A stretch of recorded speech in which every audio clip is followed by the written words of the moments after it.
Welcome back to the Creative Connection. As we begin the first conversation in the Threshold series, we are exploring what I am calling the whisper. The whisper, what is the whisper? Well, before we begin making a life-changing decision, before we cross a new threshold, before we begin a new chapter, new relationship, new career, there is quite often something much quieter happening right below the surface. A feeling that we can't explain. A question that keeps returning and we're not quite sure how to answer it. Or a longing, a pulling, a nudge that we can't seem to ignore anymore. And I've noticed that it doesn't usually come with certainty or a detailed plan. It arrives much quieter as a whisper. My guest today is Lee Smith, and she understands this journey well through her own experiences and the work she does helping women navigating change. She's discovered that learning to hear or listen to what's happening below the surface is quite often where the transformation begins. Join me now as we explore what it means to listen for the whisper. Lee, before we talk about your work and the candy method, I'd love to begin with your story. Was there a moment in your own life when you realized that something no longer fit? A moment maybe when new questions began to arise and you weren't quite sure how to answer them? Thank you so much, Cyndi. It's just a wonderful honor to be here with you and with the audience. And I have so many stories where the nudge showed up for me. And the one that really pivoted everything to forming who I am today and the work that I do begins with a moment that I was standing on one of the beaches of Hawaii. I was very blessed with a gift of 23 days. Yes, that is 23 days in Hawaii across the four major islands with my family. And this was during a Christmas holiday. And it was all of our first times on the island. And so 23 days meant 22 sunsets. And Mm. on one particular sunset, we're standing on the lava beach. We're looking out at the horizon. And my husband was just a few feet ahead of me with his camera because photography is his passionate hobby. And he was trying to capture the golden hour just right. And so he's got the nose extended out like the nose of Pinocchio.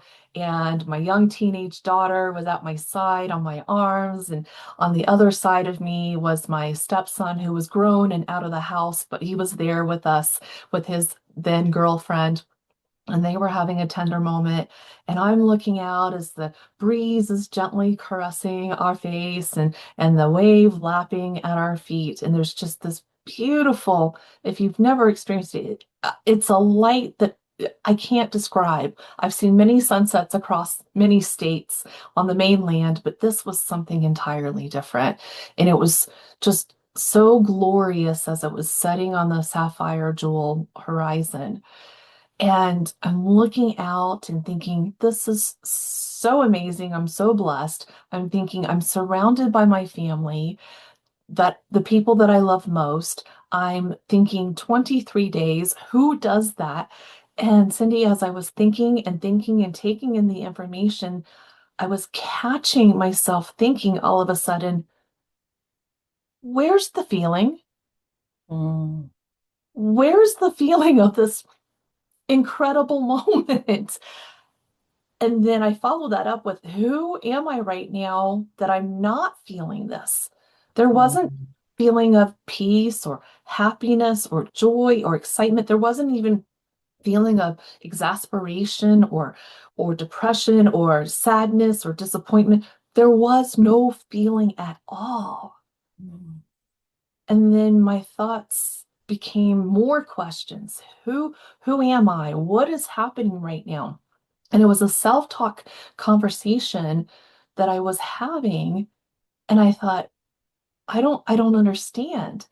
And Yeah. then these thoughts of, I am just a wife. I am just a stay-at-home mom. I am just a stepmom. I am just a daughter. I am just a sister. I am just a friend. I am just this shell of a woman standing on this beach right now. And I had the logical knowing of being someone who would typically embrace life to its fullest.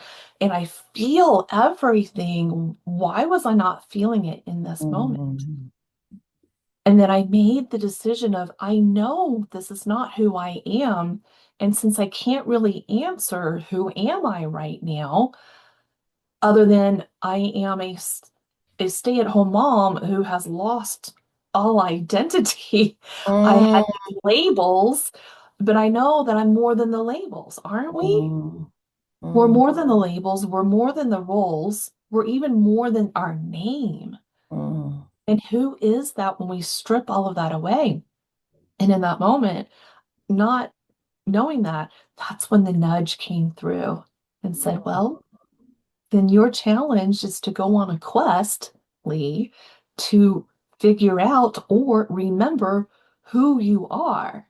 mm, And then I saw this image, if you've seen The Lion King, and mm. and and Mufasa is there in the clouds and he's talking to Simba and saying, remember who you are. Yeah. And that is what I needed to do. So I made a decision that day on the beach. And this is all happening in my soul, in my heart, in my mind. My family had no idea. This was a Hmm. conversation I'm having with myself in my mind. And I said, yes, I am going on a quest to figure out who I am. And that was the moment that I really dove in, all in, went Hmm. down the rabbit hole to listen to the nudge to remember who I am. And because I did that, I now tune into my 8-year-old self, my inner child, who does a little happy dance every time I get to share the story and share the message that comes with it. Yeah. So I have a follow-up question to that before we dig any deeper. They always come up, and I listen to those things Oh, that come yeah. up. Was there in that moment when you're experiencing the lack of, and I'm going to probably change the words a little bit just because of my experience in the world. I maybe have different words for it, but that lack of connection to self, was there some fear Mm, about not being connected to yourself that you were questioning? I mean, yes. for me, I had a very similar moment in my life, and it was, you should be happy in this moment. What is going on? Right.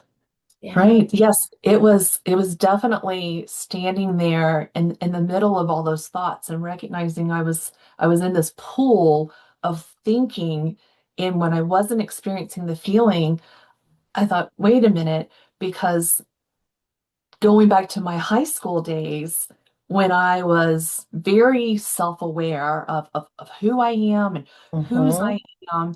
And so then I was just being the best me possible. And I was very present in the moment. And my name is so short, right? It's spelled L-Y. You really can't go any smaller than 2 letters. Mm-hmm. Now, when you think of nicknames, typically a nickname comes from taking a longer name and shortening it, right? Like But my name. you can't shorten 2 letters. So my friends, loving me the way that they did, they said, "Well, Lee, we're going to call you Living, Loving, Laughing Lee because that's who we Oh, see. We see you living life to its fullest. We see you loving everybody oh, who crosses your path. We see you laughing, any way that you can, and you're just so full of life, Lee." But that day on the beach, I wasn't living, loving, laughing Lee. yeah. I had, here I was not necessarily in the height, but I was deep. I was 15 years into my chapter of being a stay-at-home mom, which was a conviction laid in my heart when I was 14 years old. And here Hmm. it's, decades later, and I'm living it, but I wasn't living it. Yeah. I was living it and I was loving it at that time until I got caught up in, the day out. And maybe we have some amazing women who are also mothers in the audience that know that get the kids up and get them to school, the laundry, the dishes, the cooking, the carpooling, the activities, all the things. And they are essential parts of our lives. And if we're not present in those Yeah. moments, we get caught up in that. And instead of appreciating it, finding the gratitude in it, we not only lose ourselves, we Mm. lose the beauty and the importance of that role that we're playing in that chapter. And that's where I was. Yeah, and I also think there's another thing too. There's a cultural thing. And it's not just in, the United States. There are other places in the world as well that this is the case. But we are given clues that the people that we're supposed to be and think that we're supposed to be, the roles we're supposed to play, are coming from us from the outside rather than from the inside out. And so that makes me think about women in particular. There's a handful of men, but women in particular, somewhere along the line stopped listening to that soul that was living life to its fullest, and started to meet the expectations of what the world was telling them they should do. And I'm curious, as you've gone through this process for yourself, and I'm sure you've helped other women go through this process as well, what are some clues or ways that we could recognize when we really aren't paying attention to ourselves? We're not present in our own lives. Are there some things that you've noticed, either inside yourself or maybe in some of the women that you've helped on their journeys? What are some of those clues that maybe we're ignoring? Yes. Well, one of the biggest clues is when we hear ourselves either internally or externally saying, I'm so busy. Mm, I'm so tired. mm, Do I really have to insert whatever the have to feels like? And mhm. is there a weight that comes with that? Yeah. Because when we lose the presence of being in the being and in the doing, Mhm. we can start to form resentment. We can start to form dread. And instead of finding what we like and what we love about that, it becomes becomes more of a chore. And when we don't have the chore, or when we see it as a chore, we start attaching dread and Mhm. that weight that comes with it, when really there ought to be inspiration and Yeah. enthusiasm and meaning to what we do. Yeah.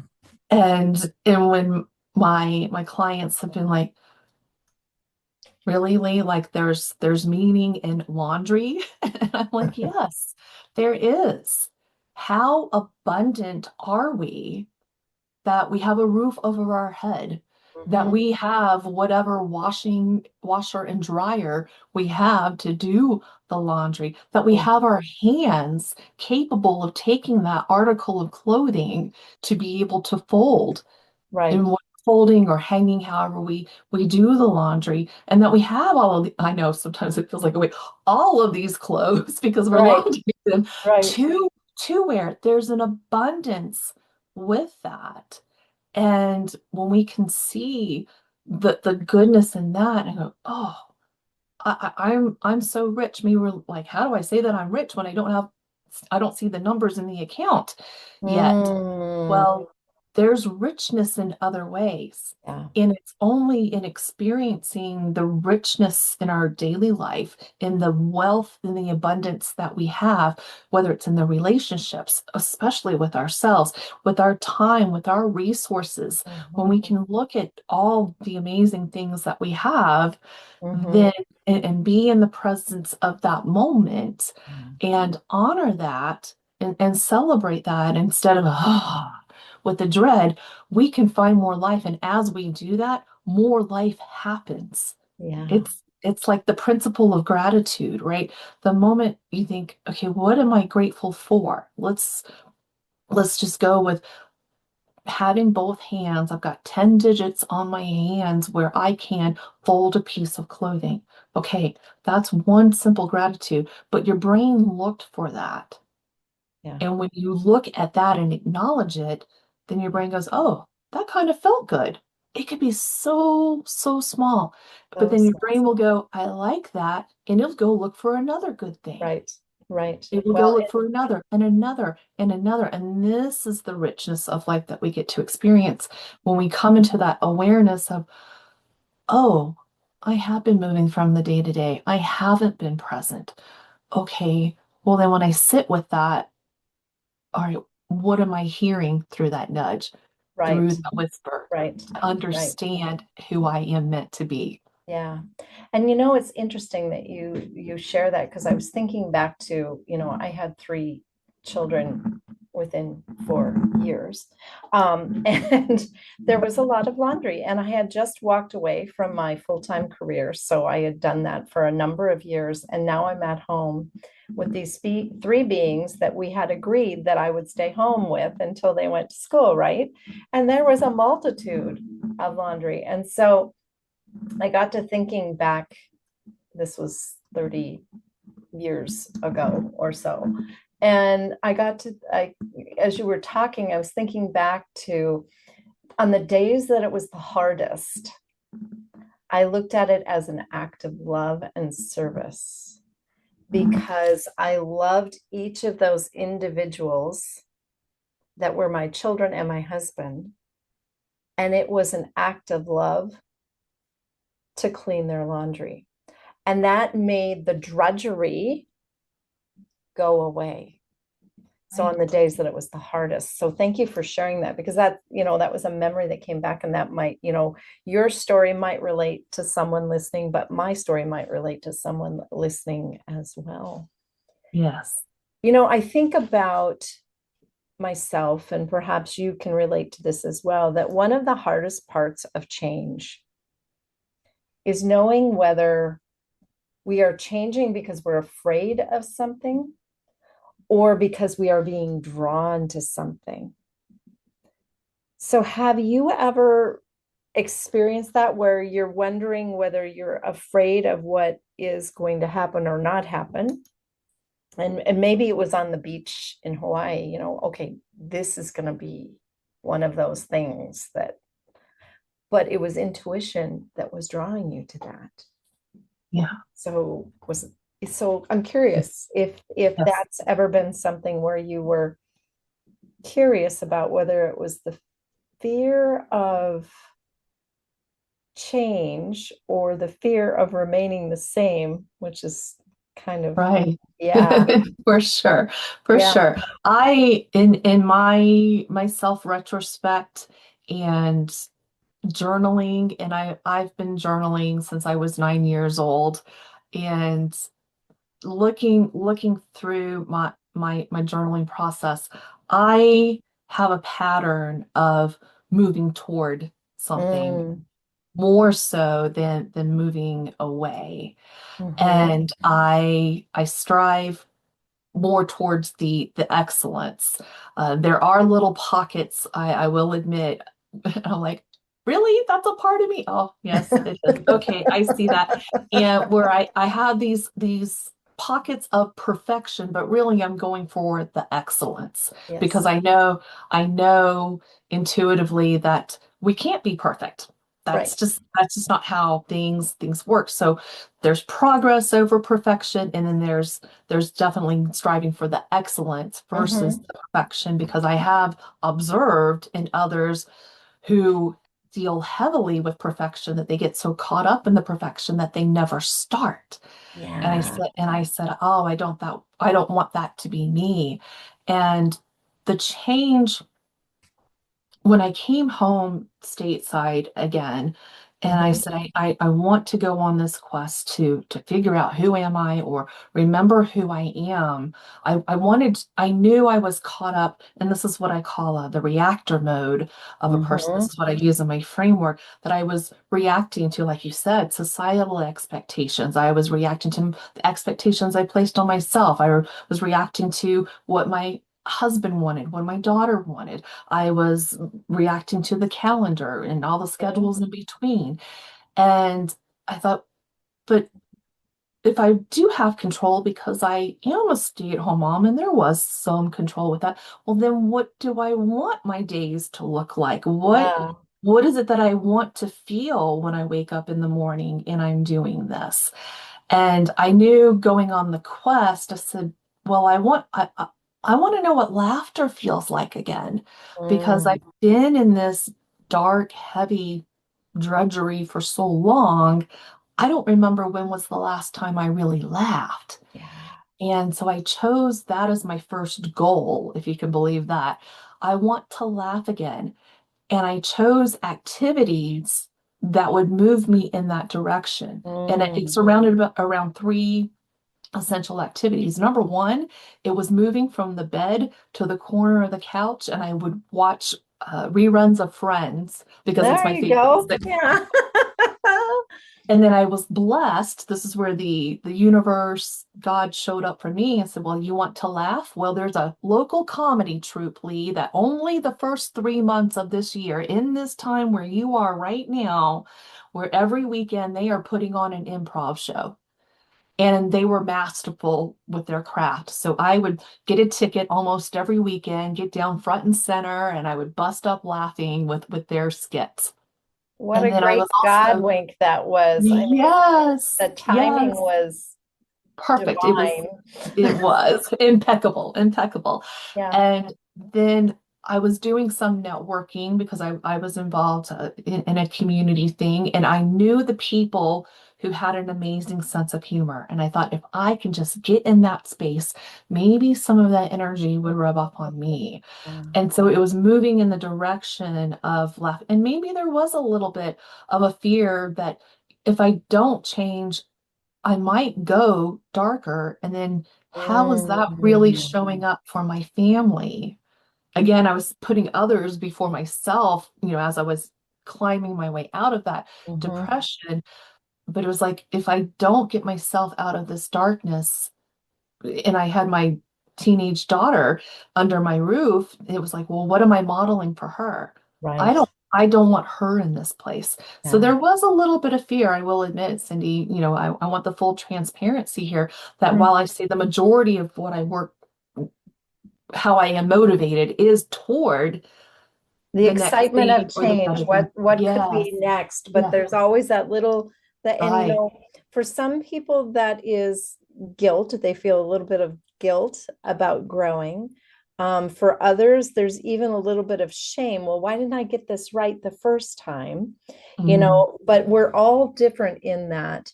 But what was yeah, interesting about what you shared in your own experience is the fact that you recognized that there was something that needed to be different. And, here is something I see people on either end of the spectrum, but I never see anybody in the middle, which means they're either really good maskers, but the two extremes are there are those of us that are on a journey and it becomes so overwhelming that they escape it. They go and right, withdraw and they escape life. They don't make choices like what you did, which was to consciously and intentionally go find the things that you knew you needed. And then there's the other extreme, which is what you did, which is the evolving to become something different. right. because you knew that that was necessary. And this middle part, this part that we don't see, I think it exists out in the world, is where we occasionally escape, but then we realize that we need to go this way. So we're going both ways because we Mhm. haven't quite figured out how to make that journey. And I think this is a great way for you to start to talk about what you've created. So, Yes. through your own journey and what you've eventually created for yourself and in your coaching program, can you share a little bit of how the candy method came about, what it might look like, that sort of thing, so that the listener has an idea of what I've been hinting at but not talking about? So, Yes, absolutely. And thank you for batting that up for me. I really appreciate that. mhm, And let's take a step back, where I was answering about how I chose to find things that would allow me to laugh. mhm, And I did that for 30, 60, 90 days intentionally. And then I had a moment where we can call it the nudge or the whisper. It was a warmth in my heart center. And I thought, oh, it wasn't heartburn. I knew that because it wasn't a stressor. It was just this warm, lovely feeling. And I felt it there in my heart center. And then I felt it move. And it moved across my body and up by my ear where I did hear the whisper. Now mm, that I'm here, what do you want to do with me? And I was, oh, it's my joy. I feel my joy again. And as I was taking a moment to be fully present with that feeling and acknowledging it and thinking, oh, what do I want to do with you? I heard little skipping coming through my mind. And then I heard this little girl's laughter. And I thought, who is that? And it was my 8-year-old inner child. And I was 8 years old when I was first introduced to public speaking, fell in love with it from the get-go. And she came through and she said, remember how we love public speaking? Let's go chasing that. And I thought, oh my goodness. I got so caught up in my chapter as a stay-at-home mom that I forgot about that dream. I mhm, pursued it through high school. I pursued it through college. And then life happened and changed. And the path I had set for myself was not the path that unfolded. And yet I came to be the stay-at-home mom, which was a desire. And I had envisioned this life for myself. But I never, in all of that dreaming and envisioning, thought about, well, what will life look like when I mm, become the inevitable empty nester? And mhm, here I was in this life where in about 2 years, my daughter would be graduating from high mhm, school and I would be the empty nester. So when my inner child came through and here was the joy, putting me in that state, I thought, yes, speaking. That is what I love doing. And then the question became, well, what do I speak about? What is it that I'm going to take in the world? So then I went into further reflection and I thought, well, let's think about what happened from my depression to now I'm finding my joy again. If that is my experience, can I put that as a life lesson and meld it with my years of personal development and my coaching certifications and my neuro linguistic programming certification, and then put it in a way that I can help others, whether it's depression or struggle or whatnot. And I have so much conversations with my self-talk. Can that be an aspect of personal development that I can help others? So when I looked at, well, first I got clear on who am I? What makes me happy? What makes me come alive? And then it became, well, then how do I get clarity on the dream that I want to pursue? And then break that down into the vision and the goals and the day to day. Okay, yes, well, getting clear before I could do anything else. Okay, that makes sense. And then because I was so engrossed in the self-talk, it was, oh, well, that's what people typically call affirmations. So I went down the rabbit hole in affirmations, and I teach it in an effective way. And then I thought, okay, well, then once I got clear and I got grounded in my positive self-talk, it was, well, I'm a stay-at-home mom now, but I want to be a speaker. How do I go from point A to point B? Mhm. There's a gap there. Well, in the gap are the steps. So it's like plugging into a GPS, right? Your current location and Uh-huh. where do you want to go? And then you let the GPS give you turn by turn. And you don't see all the specific turns until they happen. And I thought, oh, okay, but there are the necessary steps. And I thought, okay, well, that becomes the blueprint, the roadmap. Okay, got Wow. it. And then you can have the can, right? The clarity, the affirmation, what I call necessity. And you might be thinking, I can, but if you do nothing with it, nothing happens. Happens. It just sits there.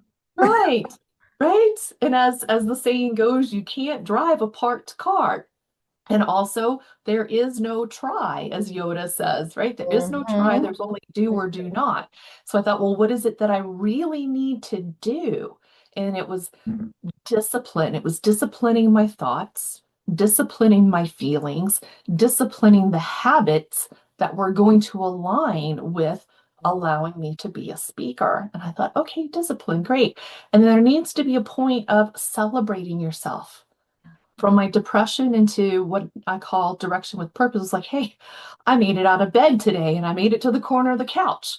Okay, I might not be doing anything more than watching Friends, but I moved. That was effort. Okay, then I started to figure things out or read and learn and study again and put these things together. Okay, effort. And now I'm putting myself out there as a speaker. Okay, effort. So being able to look at maybe it was baby steps or maybe it was a big leap, but Mhm. taking a look back at what effort did you put in, what did you do, that you took action, you got beyond the fear and like, oh, okay. And I call that you, celebrating you. So this Mhm. becomes the foundation of Candy Indeed. method. So that's Mhm. clarity, affirmation, necessity, discipline, you.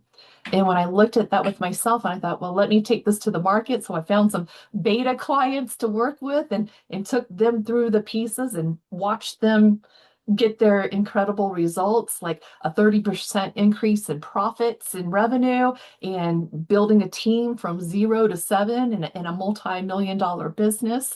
And stage fright because people saw me as a speaker. Lee, you're so confident with your speaking. I'm like, well, it's just because I love doing it. Yeah. Not that I necessarily know what I'm doing, but I'm so confident with it, but also helping them break through their fear into growing into who they're meant to Yeah. become. So that's the overall view of the Candy method that I now do.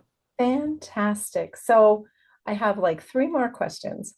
The first one is, so as people have just listened to what you just described in this process, um, what is somebody is sitting there listening to us, and there is something percolating inside of them right now. And they're like, okay, I need to figure out what that one thing is that gets me from the bed to the corner of the couch. What is one thing, one practice, one activity that you would recommend for someone that is just now starting to feel that, okay, I have to do something? Yes, yes. That I I like to I call it like the mirror test. Okay. And then I have a framework that goes with it. And I don't even like the word test because test sounds like it has a pressure with it. But And the that there's a activity, right or wrong yeah, answer to it right. too. And there So, isn't. And there isn't. The yeah. activity, the invitation is to be able to grab a mirror. And I often use my own little pocket mirror here. And whether it's a mirror like that, a handheld mirror, or going into your bathroom and just having a quiet moment with yourself and find out, can you look at yourself in the eyes as Mhm. another human being? I know you're looking at a reflection, but can you look at yourself Make that like another connection. human Yeah. being?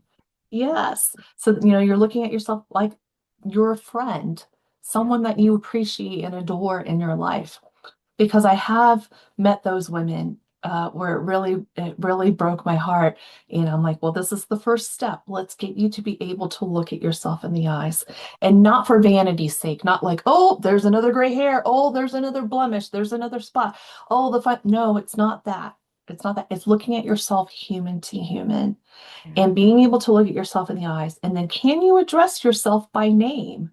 Mm. And then follow it up with the words, I love you, like you would say to your partner or to your child or to your best friend. Can you address yourself by name and say, I love you? And if you find out that this is awkward, this feels weird, this is really uncomfortable, okay, go a little deeper with that. Why? Yeah. Because you want to feel safe with yourself. Mm-hmm. And it's pouring into yourself. Yeah. And in that overflow is what you give to everybody else. That's going to make the relationship with yourself better, the relationship with the people that you care about the most better, and then in the work that you do out in the world. And then Yeah. the framework that I bring with that is like what I call my reactor to creator framework. And I was sitting at a Brendan Burchard in-person event and taking my copious notes, as I often do when I'm out studying. And I was listening to Brendan talk about that power of choice that we have. Yeah. And Viktor Frankl talks about it in Man's Search Mm. for Meaning, that we have a stimulus and we have a moment and we get to respond. And so Brendan was teaching us, are we reacting to every little situation that pops up in our life, or are we choosing to respond? Yeah. And I wrote the word reactive down. I'm like, yeah, reactive. And the response, well, when we choose our response, it's being proactive, right? Mm. And getting in that pause in that moment to step into that superpower of, do I want to get angry and outraged and all the negative ranges that come with that? Or do I want to show up as the best version of myself, where I grab a handle of what's happening and I step into, well, what's the best resolution? Because anger rarely solves a problem. And it's not to say that we can't feel angry. It's like, yes, we can feel it and acknowledge it, but it's not necessarily the best feeling to have in that Right. moment. And I thought, okay, in being proactive, we're creating the best response. And so I wrote creative under the word react. Reactive. And I looked at those words and the light bulb went off on me inside of me that said, these are anagrams, which means they're the same letters, just in a different order. Order. Well, I've created a framework out of that now. And I know we're here on videos, Cindy, so I can show Mhm. this to you. Mhm. And I'm holding up Scrabble letters that spell reactor. So if you're someplace safe where you can do this, grab a piece of paper and something to write with and write out the word reactor. And the reactor is the person who has lost that presence. They're going through life day by day, day in, day out, not really fully paying attention. They're just kind of Right. doing their thing. Or they're so caught up in the busyness of life, or what they create as the busyness of life, that they're no longer paying attention to, like, why am I doing this? Or what am I doing this for? What does it all mean? And so they feel busy and stressed and overwhelmed. And essentially, they're like the letter C in the middle of a reactor, and they feel like they're stuck in the middle of all the things. Yeah. And so, if you're writing this out, I invite you to cross out the letter C. And what I'm going to do is remove this Scrabble letter from the middle. And that's like catching a deep breath, Mhm. taking that mirror moment so that you can see yourself for who you really are, that you are amazing, that you are brilliant, you are truly a miracle. And you have what I call 3 Gs, that you have genius, you have gifts, and greatness within you. And when you take a moment through journaling or working with me or another coach or mentor to see that for yourself, and then you put yourself first, that's where the real magic happens. You put yourself first. Now, if you write the letter C in front of the rest of the letters, you see what aligns, what truly matters, what is Yeah. important. And it allows you to see what to say no to, so you know what to say yes to, because then you're Yeah. saying yes to yourself. And instead of being a reactor, to what's happening in your life. You become the creator of those moments, the creator of that best response, the creator of that situation, the creator of moving from the bed to the corner of the couch, the creator of where's the laughter, the creator of where's my joy, who am I, who am I showing up for, how do I want to show up? Yes, creating that moment where I can see myself in the mirror, I can call myself by name, I can say I love you, I can mean it, and I see that I am meant to be here, I am meant to be more, and I am meant to do more. So now, instead of reacting to life, you are creating that morning, that day, that year, that life, that business, those relationships for yourself. And Yeah. that's the true foundation of the work that I do, Cyndi. Yeah, that's fabulous. Thank you so much, Lee. I appreciate that. So, as I'm thinking about this series that I'm beginning and you being that first conversation around that, and I think about, why I wanted you to be first, and it was to stir the pot of energy. And, one of the things that the the visual that kept coming up as I was listening to you go from candy to reactor to creator was of a 5-year-old. The 5-year-old is really good at asking the question, why? It is on repeat. They always want to know why. And I hope that that is the question that some of our audience members are asking right now is why? Yes. Why have I learned to trust myself? Who could help me learn to trust myself?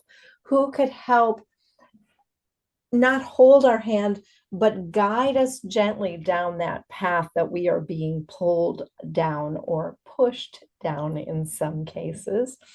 Um, I'm going to ask each of my guests in this series one final question before we say goodbye. And that is, when you look back on your own life, what threshold changed you the most? And Mm, what did it teach you? mm. I am going to come at this with a very unique answer. Okay.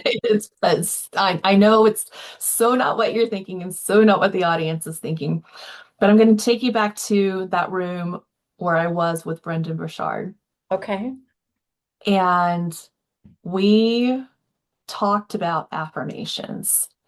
And why do affirmations work and why do they not work? And so I learned about affirmations from him, and I've also come up with my own theories, done my research, and go, okay, this is how it works. And in one simple sentence, I work with the future successful self. But Brendan took us through an exercise with the affirmations, and we concluded with writing 3 I am statements. And it Mhm. was unique to everybody in the room, right? 2,000 people in this room. And we had 2,000 different I am statements. And one of the things that he suggested that we do is when you walk through the threshold of a room, in each room that you go to, if it's your office, then at the threshold of your office, when you're walking through that, say those affirmations to yourself Yes.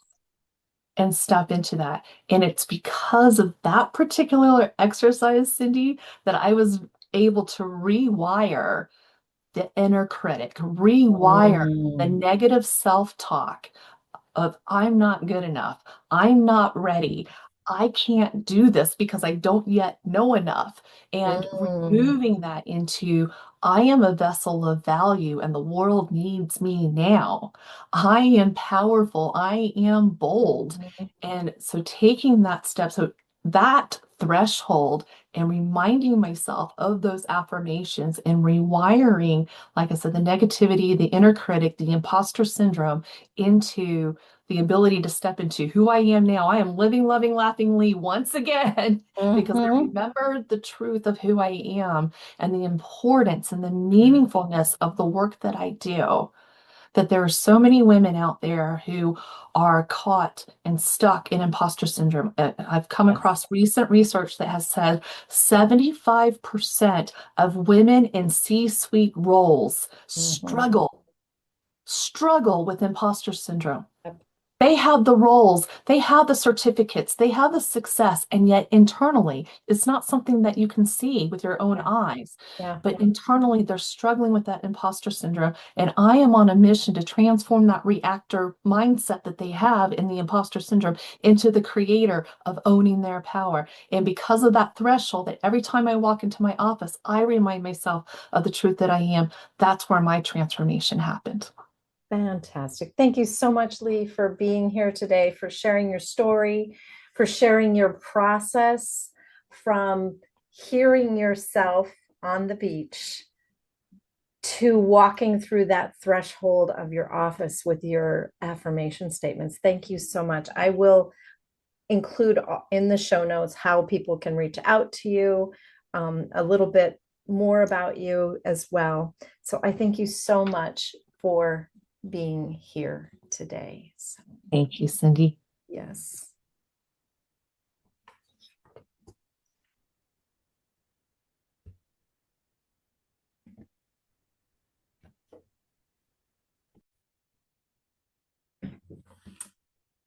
As I sit with this conversation that Lee and I just had, I am reminded that transformation very rarely happens with one big dramatic moment. It sometimes does, but it doesn't always. Sometimes it begins very quietly with a question, like Lee standing on the beach, or a longing, or a feeling that something is asking us for attention. I think of Lee standing on the beach in Hawaii. I am just this. I am just that. I am just this. And her asking that question, where is the Lee that loves life, loves living life? That was the whisper inside of her, trying to pull her back into her life. Lee reminded us today that we don't have to have every answer before we start taking the next step. Going from the bed to the corner of the couch to eventually going out and looking for places to laugh. We simply needed to have the courage to become still enough to hear our own voice and trust what it was inviting us towards. Lee wanted to belly laugh again, to have joy and to love life. As you go into your next week, or the rest of July, or the rest of summer, ask yourself these 3 questions. If you are a journaler, I encourage you to journal. I find that when you journal, things come up that we don't tell ourselves when we're just reflecting in our head. So those 3 questions are: what whisper has been patiently waiting for you to pay attention? Or framed another way, what whisper has been patiently waiting for me to pay attention?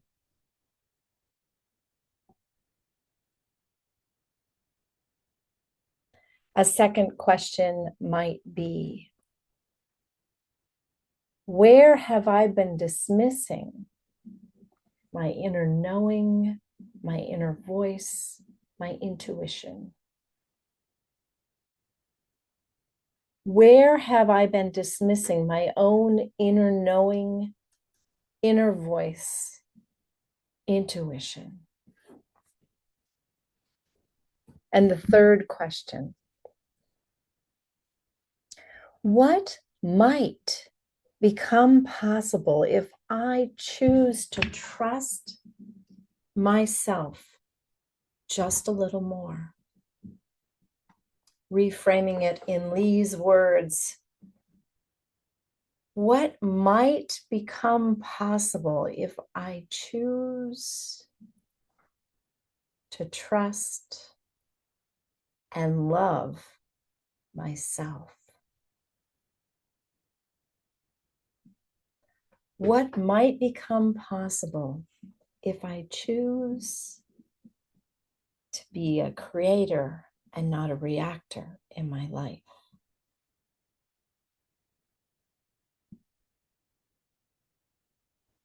If this conversation resonated with you, you'll find today's reflection, resources, and ways to continue this journey on your own in the show notes. I'd love to invite you to join my email community where each week I will share reflections and encouragement for those navigating their own thresholds. If you have found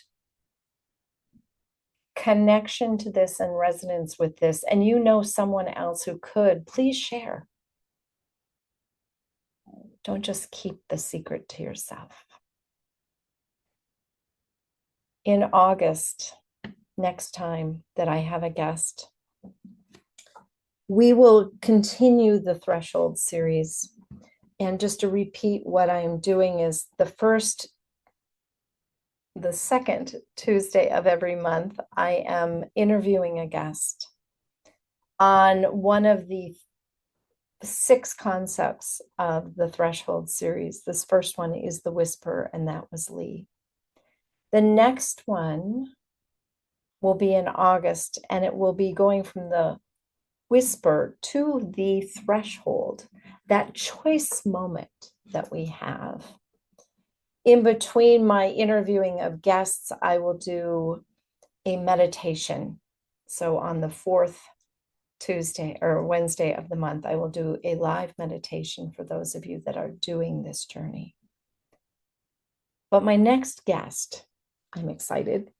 He was actually my very first guest on my podcast, and it will be almost a year to the date when we have him on again. So he is going to help me discover the threshold. And that is my guest, my husband, clinical psychologist, Dr. Dan Thompson. And together we will explore what happens when we know we can no longer stay where we are, yet we do not fully see what is coming next, what is on the other side of the threshold. So until we meet again, remember, you are not meant to spend your life loyal to who you used to be. Sometimes the smallest whisper inside, the smallest nudge, the smallest push is sending us into the next chapter of who we are to become. Thank you for joining me today on the Creative Connection podcast. And until next time, take good care of yourself and keep listening. Thank you.